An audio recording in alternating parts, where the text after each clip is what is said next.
কদিন আগে সরকারের খুব গুরুত্বপূর্ণ একজন ব্যক্তির সঙ্গে আমার দেখা হয়েছিল এবং সেখানে নানা কথার পর আমি একটা কথা জিজ্ঞাসাই করলাম যে এই নির্বাচনে আওয়ামী লীগের লোকজন, আওয়ামী লীগের ভোটাররা আপনাদেরকে এত এত ভোট দিল, কিন্তু বিনিময়ে আপনারা আওয়ামী লীগের রাজনৈতিক কর্মকাণ্ড নিষেধাজ্ঞার যে অধ্যাদেশ সেটাকে আইনে পরিণত করলেন, এটাকে আপনারা ঠিক করলেন, অথবা এই আওয়ামী লীগের লোকজন কি আপনাদের উপরে এখন হ্যাপি থাকবে? যখন উনি এর কিছু উত্তর দিয়েছিলেন, দেওয়ার পর উনি প্রাসঙ্গিকভাবে একই সঙ্গে উনি একটা কথা আমাকে বললেন যে একটা বিষয় কি আপনারা খেয়াল করেননি? আমি কিন্তু কোন বিষয়টা? এই শিরিন শারমিন চৌধুরী যে এত দ্রুত ছাড়া পেয়ে গেল, এটা কি আপনাদের মনে কোনো রকম কোনো প্রশ্ন জন্ম দেয়নি? বিষয়টা কিন্তু আসলে গুরুত্বপূর্ণ। শিরিন শারমিন চৌধুরীকে গ্রেপ্তার করা হয়েছিল এপ্রিল মাসের 7 তারিখে। ঠিক 5 দিনের মাথায় উনি ছাড়া পেয়ে গেলেন, ওনার জামিন হয়ে গেল। ওনার বিরুদ্ধে কিন্তু মামলা ছিল প্রায় হাফ ডজন, মানে 6টার মতো। যতদূর জানি তার মধ্যে 3টাতে ওনার ব্যাপারে ফাইনাল রিপোর্ট দেওয়া হয়েছে, মানে ওনাকে দোষী সাব্যস্ত করা হয়নি একেবারেই। বাকি 3টা তদন্ত চলছে। যে মামলায় ওনাকে গ্রেপ্তার করা হয়েছিল সেই মামলায় ওনার জন্য কিন্তু পুলিশ রিমান্ড ওনাকে চেয়েছিল, আদালত রিমান্ড দেয়নি, জেলে পাঠিয়ে দিয়েছে এবং তারপরে কয়েকদিন পরে জামিন হয়ে গেছে এবং জামিন হওয়ার পর উনি ছাড়া পেয়ে গেছেন। জামিন হওয়ার পর এত দ্রুত ছাড়া পাওয়ার ঘটনাও কিন্তু আমাদের দেশে ইদানিং খুব কমে গেছে এই কারণে যখন নাকি জামিনের আদেশ দিয়ে জেলখানায় যাওয়া হয় তখন দেখা যায় বের হওয়ার সঙ্গে সঙ্গে জেল গেটে তাকে অন্য একটা মামলায় আবার অ্যারেস্ট দেখানো হয়। এ ধরনের ঘটনা বহু ঘটেছে। এই যে আমাদের পাশেই নারায়ণগঞ্জের যে মেয়র এবং নারায়ণগঞ্জের সবচেয়ে জনপ্রিয় মেয়র, মানে উনি মেয়র ছিলেন নারায়ণগঞ্জ সিটি কর্পোরেশন হওয়ার পর থেকে উনি মেয়র এবং উনি পৌরসভা চেয়ারম্যান ছিলেন এর আগে নারায়ণগঞ্জের। খুবই জনপ্রিয় ব্যক্তি ডক্টর সেরেনা হায়াত আইভি, ওনাকেও কিন্তু এরকম একটা নানা রকম মামলায় গ্রেফতার করা হয়েছে। উনি বারবার জামিন পান এবং জামিন পেয়ে বেরোতে পারেন না, আবার আরেকটা মামলায় ওনাকে গ্রেফতার দেখে আটকে রাখা হয়। আওয়ামী লীগের অনেক লোক, আওয়ামী লীগ বাদ দেন, অনেক সাংবাদিক আছে, অনেক সাধারণ মানুষ আছে এ ধরনের গণমামলায়, হয়রানিমূলক মামলায় গ্রেপ্তার হয়ে জেলখানায় কাটাচ্ছেন, জামিন হচ্ছে না। মামলা চলুক, জামিন তো দেবেন, জামিন হচ্ছে না। অন্তর্বর্তীকালীন সরকারের আমলে তারা জামিন পাননি এবং এই সরকারের আমলও, এই সরকারও সেই ধারাবাহিকতাকেই অনুসরণ করে চলেছে, জামিন দিচ্ছে না। জামিন পাওয়াটা যে একজন লোকের নাগরিক অধিকারের মধ্যে পড়ে, মৌলিক অধিকারের মধ্যে পড়ে, এই জিনিসটাও যেন এরা মানতে চায় না। ক্ষমতায় গিয়েছে, আগে যেটা তাদের উপর প্রয়োগ হয়েছিল এখন যদি সেটা অন্যদের উপর প্রয়োগ তারা করতে না পারে তাহলে তারা যে ভোগান্তির শিকার হয়েছিল এটা এই মানুষকে বোঝাবেন কীভাবে? হয়তো এই জন্য মানুষকে বোঝাচ্ছেন, পুরো দেশকে বোঝাচ্ছেন, দেখো আমরা কত কষ্ট করেছি, অতএব তোমরা কিছুটা কষ্ট করো। এটা কি এক ধরনের প্রতিহিংসা না ঘৃণা আমি বলতে পারবো না, কিন্তু এটা হচ্ছে। ঠিক আছে, হোক, যা হবার হচ্ছে, এটা আমি আপনি ফেরাতে পারবো না। কিন্তু আমি ভাবছিলাম ওই বিষয়টার কথা যে শিরিন শারমিন চৌধুরী কেন এত ভাগ্য নিয়ে উনি এলেন।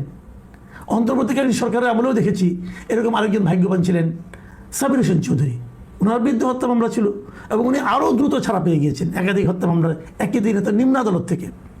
এটা কিন্তু ইন্টারেস্টিং ঘটনা। তো এটা কি আসলে অন্য কোনো রাজনীতির ইঙ্গিত দেয়? এই প্রসঙ্গটা ইদানিং উঠছে। এই প্রসঙ্গে আমি আরেকটা আলোচনা করতে চাই, সেটা হলো বাংলাদেশে আওয়ামী লীগ কীভাবে ফিরবে। এটাও এই সময়ে খুব একটা গুরুত্বপূর্ণ প্রশ্ন, কিন্তু যে আওয়ামী লীগের রাজনীতির নিষিদ্ধের যে অধ্যাদেশ ছিল সেটাকে যখন আইনে পরিণত করা হলো তখন প্রশ্ন ওঠানো হলো তাহলে আওয়ামী লীগ কি তাহলে ফিরবে না? আবার এটারও কিন্তু জবাব আমি পেয়েছি সরকারের খুব গুরুত্বপূর্ণ ব্যক্তিদের কাছ থেকে পেয়েছি। ওনারা বলছেন যে আমরা তো নিষিদ্ধ করছি না, এটা অন্তর্বর্তীকালীন সরকার করেছিল, এখন আমরা ওটা যদি বাতিল করে দিতাম তাহলে এটা নিয়ে দেখতেন যে এই জামাত এনসিপি আবার হাউ কাউ করছে, মাঠ গরম করছে। দরকারটা কি? আমরা এটা যখন তারা নিষিদ্ধ করেছিল, যখন তারা কার্যক্রম স্থগিত রেখেছিল, কার্যক্রম নিষিদ্ধ করেছিল, তখন কিন্তু তারা বলেছিল বিচার না হওয়া পর্যন্ত হবে। তো বিচার হয়ে গেলেই তো হয়ে গেল, এবং বিচারের রায় যা আসে তাই হবে। ইঙ্গিতটা কিন্তু স্পষ্ট যে বিচারের পর্যন্ত অপেক্ষা করতে হবে। বিচার হয়ে যাক, আমরা চাই দ্রুত বিচার হোক। বিচারের রায় কী হবে দেখা যাবে। একটা রাজনৈতিক দলকে নিষিদ্ধ করার জন্য বিচারকটা কতটা উদ্গ্রীব থাকেন, নাকি সেই সময়ে সংগঠিত সন্ত্রাসী কর্মকাণ্ডের জন্য দায়ী ব্যক্তিরা দোষী সাব্যস্ত হন, সেটা আমরা পরে ইনশাল্লাহ দেখতে পারবো।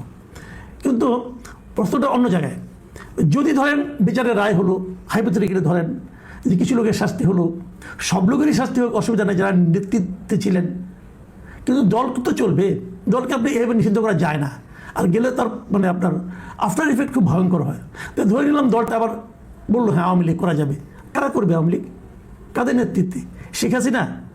আমি কিন্তু তেমন কোনো সম্ভাবনা দেখি না। আপনি বলবেন যে আমি কেন দেখি না? শেখ হাসিনা এত বড় নেত্রী, আমি দেখি না এই কারণে শেখ হাসিনা তো অমর নন, তাই না? ওনার বয়স তো হয়ে গেছে প্রায় 80, উনি তো মানে 500 বছর বাঁচবেন না ভাই। কাজে আমি ওনার নেতৃত্বে কোনো সম্ভাবনা দেখি না। উনি ফিরে এসে বাংলাদেশ আওয়ামী লীগকে আবার নেতৃত্ব দিবেন, এটা হয় না।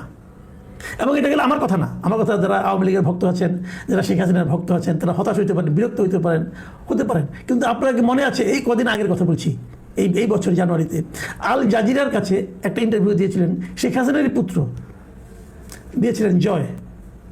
তো জয়ের সেই ইন্টারভিউতে, সজীব ওয়াজেদ জয়ের সেই ইন্টারভিউতে ওনাকে কিন্তু প্রশ্ন করা হয়েছিল। ওনার কাছে জানতে চেয়েছিল যে বাংলাদেশের বর্তমান প্রেক্ষাপটে আওয়ামী লীগের কোনো ভবিষ্যৎ আছে কিনা। জয়ের উত্তরটা কী ছিল? উনি বলছেন অবশ্যই আছে, আওয়ামী লীগ কোথাও যাচ্ছে না, আওয়ামী লীগ একটা প্রাচীন দল, এই দেশের 40-50% মানুষ আওয়ামী লীগ করে, তারা নিশ্চয়ই হঠাৎ করে আওয়ামী লীগের প্রতি সমর্থন বন্ধ করে দেবে না। কাজেই আওয়ামী লীগ অবশ্যই আওয়ামী লীগের ভবিষ্যৎ আছে। তখন বলা হয়েছিল তাহলে আপনার মা কী হবে? আপনার মা যদি ফিরে যান তাহলে উনি কি আর রাজনীতিতে থাকবেন না অথবা থাকবেন? তখন জয়ের উত্তরে কী বলেছিলেন শুনে নিন, আমি হুবহু পড়ে শোনাচ্ছি। জয় বলেছিলেন না, তার বয়স হয়েছে, এমনিতেই এটা তার শেষ মেয়াদ হতো, তিনি অবসর নিতে চাচ্ছেন। খেয়াল করুন, তখন ওই সাংবাদিক শ্রীনিবাস জৈন, সাংবাদিকের নাম, উনি প্রশ্ন করেছিলেন তাহলে এটাকে কি হাসিনা যুগের সমাপ্তি বলা যায়? শেখ হাসিনার ছেলে জয়, সজীব ওয়াজেদ জয় বলেছিলেন সম্ভবত তাই। এই যে সম্ভবত তাই, এটা কে উচ্চারণ করেছেন? শেখ হাসিনার পুত্র। তো শেখ হাসিনার পুত্রই মনে করেন যে বাংলাদেশের আওয়ামী রাজনীতিতে শেখ হাসিনার আর কোনো সম্ভাবনা নেই। তাহলে শেখ হাসিনা বাদ, তাহলে নেতৃত্ব কে দিবে? হাসিনা পরিবার। হাসিনা যে পরিবারের জন্য শেখ হাসিনা ডুবেছেন, সেই পরিবারের লোকেরা, শেখ তাপস, যাকে ঢাকার লোক পেলে কি করবে আল্লাহ জানে একমাত্র, সে এসে নেতৃত্ব দিবে? তাহলে কে দিবে? এই নেতৃত্ব কিন্তু যত যাই বলেন আপনার, নতুন নেতৃত্ব আসবে। দেখুন শেখ হাসিনার ভবিষ্যতে আমি আরেকটা কথা বলি। রিসেন্টলি মাত্র গতকালকে 16 তারিখে ভারতের যিনি পররাষ্ট্র মন্ত্রণালয়ের মুখপাত্র আছেন রণধীর জয়সওয়াল, তো ওনার একটা প্রেস ব্রিফিংয়ে সেখানে তাকে জিজ্ঞাসা করা হয়েছিল যে শেখ হাসিনাকে ফেরত পাওয়ার জন্য বাংলাদেশ থেকে যে আবেদন করা হয়েছে, সেই আবেদনটা ওনারা কী ভাবছেন। জয়সওয়াল কী বলেছিলেন? উনি উত্তর দিয়েছেন বাংলাদেশের চলমান বিচারিক ও অভ্যন্তরীণ আইনি প্রক্রিয়ার অংশ হিসাবে আসা এই অনুরোধটি বর্তমানে খতিয়ে দেখা হচ্ছে। তবে ওনারা কিন্তু নাকচ করে দেননি, ওনারা খতিয়ে দেখছেন। আচ্ছা, এখন আরেকটা প্রশ্ন করি, এটা মোটামুটি আমি মনে করি খুবই গুরুত্বপূর্ণই প্রশ্ন। শেখ হাসিনা আসলে কী করছেন? উনি কি মুক্ত আছেন? ভারতের কোথাও ওনাকে মুক্ত অবস্থায় কেউ দেখতে পেয়েছেন?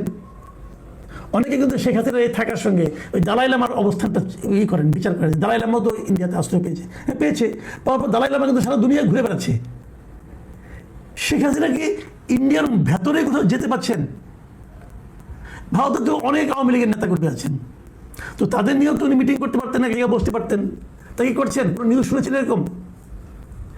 ইন্ডিয়া যাওয়ার পরে শেখ হাসিনা মাঝে মাঝে টেলিফোনে কথা বলেন, তার কোনো ভিডিও বার্তা কোথাও দেখা গেছে? কোনো ভিডিও কনফারেন্স কারোর সঙ্গে হয়েছে?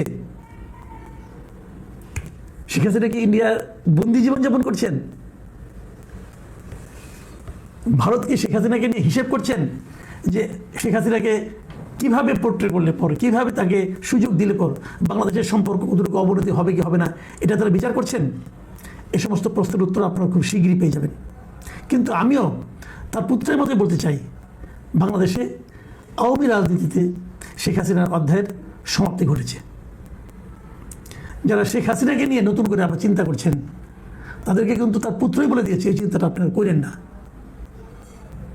বিকল্প চিন্তা করতে হবে।